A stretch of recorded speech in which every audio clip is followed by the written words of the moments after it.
जी हां, शाह के इशारे पर राहुल से भिड़ने उठे थे राजनाथ, मगर राहुल के महिला कमांडर ने रोक लिया रास्ता। मगर नायडू क्यों मुस्कुराए? राहुल के 16 नंबर सीक्रेट गेम से संकट में आई सरकार। स्वागत है आप सभी का। आप देख रहे हैं द राजनीति का विशेष सेगमेंट खबर और विश्लेषण। मैं हूं जब्बार खान। तो क्या वाकई 16 अप्रैल की तारीख से लेकर आने वाले दिन मोदी सरकार के लिए बहुत भारी हो सकते हैं? आखिर संविधान संशोधन को लेकर के मोदी सरकार ने जो कुछ रणनीति बनाई थी और बिछाई थी, वो सब कुछ फेल कैसे हो गई? क्या संसद में शाह का इशारा, जिसके बुनियाद पर राजनाथ सिंह राहुल गांधी के ऊपर हावी होने की कोशिश करने लगे थे, भिड़ रहे थे? और तभी राहुल गांधी की एक महिला नेता ने राजनाथ सिंह समेत शाह का रास्ता कैसे रोका? और इन तमाम चीजों के बीच में दोस्तों वो 16 नंबर का सीक्रेट है क्या, जिस 16 नंबर का जिक्र राहुल गांधी ने संसद में किया? विस्तार से आपको सब कुछ बताते हैं दोस्तों, मगर सबसे पहले आपको एक बयान सुनवाते हैं। किस तौर पर राहुल गांधी के तरफ बढ़ने की कोशिश में राजनाथ सिंह आपा कैसे खोते हुए दिखाई दिए। पहले मैं राजनाथ सिंह का आपको एक छोटा सा चंद सेकंड का बयान सुनवाता हूं। इस देश के प्रधानमंत्री के संबंध में जिस प्रकार के शब्दों का प्रयोग नेता प्रतिपक्ष के द्वारा किया जा रहा है, मैं समझता हूं यह बेहद दुर्भाग्यपूर्ण है और इसकी जितनी भी निंदा की जाए वह कम है। इस देश की जनता ने उन्हें प्रधानमंत्री बनाया है। हमारे दल को इतनी स्ट्रेंथ दी है, जिससे स्ट्रेंथ के कारण वह प्रधानमंत्री बने। या किसी व्यक्ति का यह अपमान नहीं कर रहे हैं बार बार मैजिशियन कहकर, देश की जनता का अपमान कर रहे हैं अध्यक्ष महोदय। और मैं आपसे अनुरोध करना चाहता हूं, जिन शब्दों का इन्होंने प्रयोग किया उसे सदन की कार्रवाई से बाहर निकाला जाना चाहिए और राहुल गांधी को क्षमा मांगनी चाहिए देशवासियों। मतलब दोस्तों, राहुल गांधी द्वारा प्रधानमंत्री नरेंद्र मोदी को जादूगर कहने पर राजनाथ सिंह समेत पूरा सत्ता पक्ष तमतमा उठा। मगर तभी सुप्रिया श्रीनेत, राहुल गांधी की महिला नेत्री ने जो वीडियो सामने ला करके रखा, जिस तरीके से पेश किया, मानो राजनाथ सिंह के रास्ते में एक बैरिकेडिंग ला करके खड़ी कर दिया, जिसमें मोदी तो खुद को जादूगर कहते हुए दिखाई दे रहे हैं। सुप्रिया श्रीनेत ने वीडियो शेयर करते हुए लिखा कि देखिए राजनाथ सिंह जी, बीजेपी वालों देख लो इसे, मोदी जी तो खुद को जादूगर बुला रहे हैं, तो भाजपाई काहे उछल रहे हैं? किस बात की मिर्ची लग रही है? उनके शब्द हैं सुप्रिया श्रीनेत के। भाइयों बहनों, जो लोग मेरी आलोचना करते थे उनको भी पता नहीं चला कि मोदी एक ऐसा जादूगर है। दरअसल राहुल ने संसद में मोदी को जादूगर बताया था, ऑपरेशन सिंदूर, नोटबंदी का जादूगर बता रहे, और यह बात तो पूरा देश जानता है। मगर राजनाथ सिंह, पूरा सत्ता पक्ष तिलमिला गया और राजनाथ सिंह उठ करके उसे संसद की कार्रवाई से हटाने के लिए तमतमाने लगे। और फिर इसके बाद सुप्रिया श्रीनेत ने मोदी का बयान डाल करके जवाब दे दिया, जिससे मोदी खुद को जादूगर बता रहे हैं। दरअसल राहुल ने महिला आरक्षण के नाम पर सरकार के छल को उजागर करते हुए कई सारी चीजें कही थी दोस्तों। राहुल गांधी ने कहा था कि ये एक छल है, ये सिर्फ भारत के निर्वाचन क्षेत्र के नक्शे को बदलने के लिए है। भारत के इतिहास में ये सबसे कड़वा सच है। मैं इसके बारे में सब जानता हूं।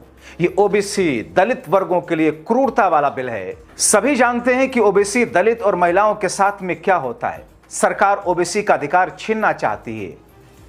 मगर इसके आगे राहुल गांधी ने जो कुछ कहा दोस्तों, उससे तिलमिला गई सरकार। राहुल ने कहा ऑपरेशन सिंदूर, नोटबंदी का जादूगर पकड़ा गया है। और दरअसल इसके बाद से संसद की स्थिति जो सामने आई दोस्तों, आपने जो कुछ देखा मेन स्ट्रीम मीडिया से लेकर सोशल डिजिटल मीडिया पर, वो आपके सामने। अब दोस्तों, इस पर राहुल गांधी ने जैसे इतने कड़वे और सख्त शब्दों का इस्तेमाल किया कि ऑपरेशन सिंदूर, नोटबंदी का जादूगर पकड़ा गया, इस पर सत्ता पक्ष के एनडीए के सांसद विरोध करने लगे। बोले कि साहब, राहुल प्रधानमंत्री का बार बार अपमान करते हैं। स्पीकर ओम बिरला ने उनके विवादित शब्दों को कार्रवाई से हटाने के लिए बिरला पर दबाव डालने लगे और बिरला हमेशा की तरह एक मासूम बच्चे की तरह कार्रवाई को हटा देते हैं। मगर दोस्तों, ये तो एक राहुल के एक बयान भर से तिलमिलाहट थी। मगर राहुल ने आगे जो कहा, उससे मोदी खेमे की नींद उड़नी स्वाभाविक है। राहुल कहते हैं कि मोदी सरकार दलितों को हिंदू कहती है, पिछड़ों को हिंदू कहती है, लेकिन वो उन्हें देश के पावर स्ट्रक्चर में जगह नहीं देना चाहती। मतलब इतना ही नहीं, अभी एक और चौंकाने वाला बयान आना बाकी था, और बयान था 16 नंबर का, 16 नंबर। अब दोस्तों 16 नंबर जब आपके जहन में आता है, कानों में सुनाई देता है, तो इससे मिलते जुलते कई सारे वर्ड्स आपको समझ में आते होंगे।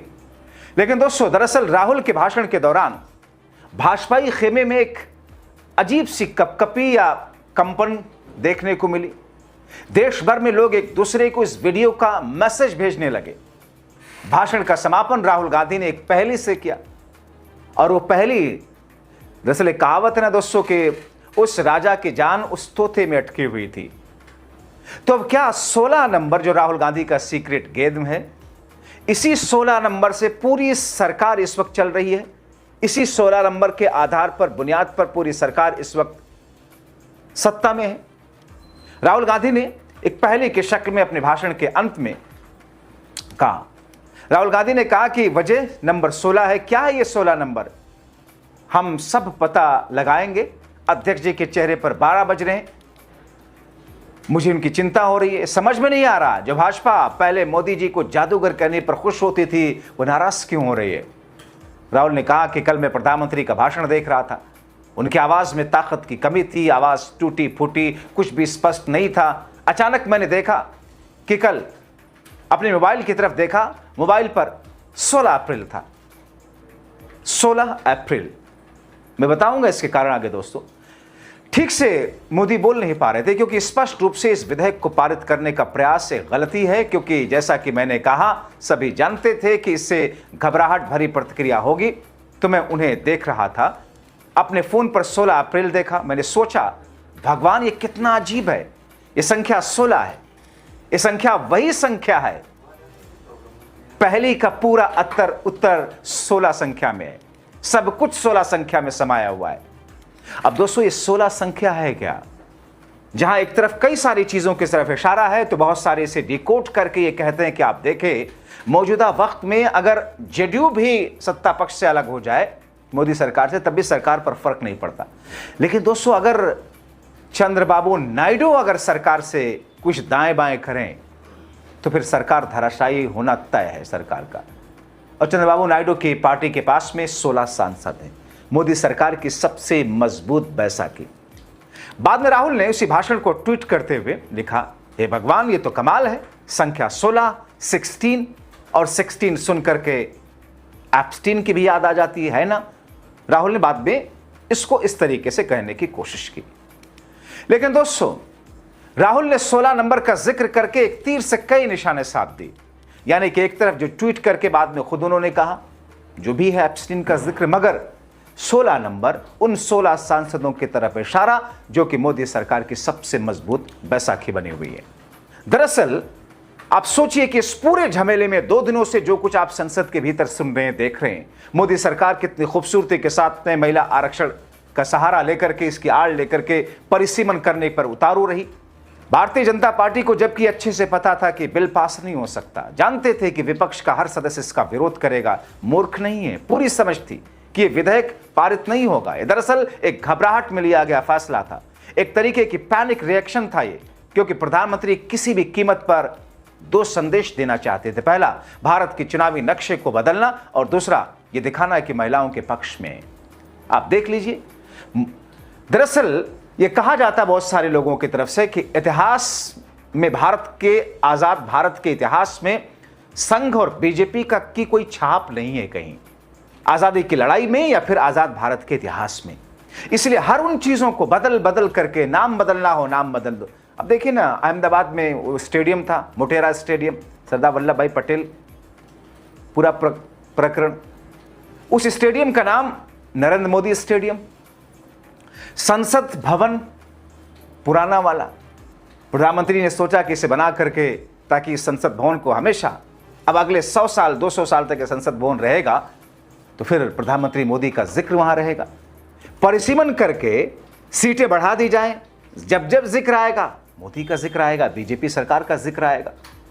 तो इसी तरीके आप भूल जाइए छोटी छोटी चीजों का नाम, जगहों का नाम बदल बदल करके, अलीगढ़ को हरिगढ़ और अलग अलग इस तरीके से जगहों के नाम को तो छोड़ ही दीजिए। बड़ी बड़ी चीजें इस तौर पर जिसमें छाप बीजेपी की बनती चली जाए, और फिर इतिहास में जाकर के कोई ये ना कहे, ये ना पूछे कि भारत के लिए आपकी पार्टी का योगदान क्या रहा। तो दोस्तों, ऐसे में इन तमाम चीजों को देख करके राहुल गांधी ने प्रधानमंत्री नरेंद्र मोदी को जादूगर कहना शुरू किया, संसद के भीतर ऑन रिकॉर्ड। लेकिन जैसे ही उन्होंने कहा कि यह जादूगर पकड़ा गया, ऑपरेशन सिंदूर का जादूगर और कई सारी चीजों का, लफ्जों को, नोटबंदी का जादूगर, हंगामा इतना मचा, राजनाथ सिंह मानो लड़ने भिड़ने पर उतारू हो गए थे। लेकिन नायडू की, दूर बैठे नायडू की कहीं एक मुस्कुराहट बहुत कुछ कह रही है। आप क्या सोचते हैं? अपने राय कमेंट बॉक्स में जरूर लिखें।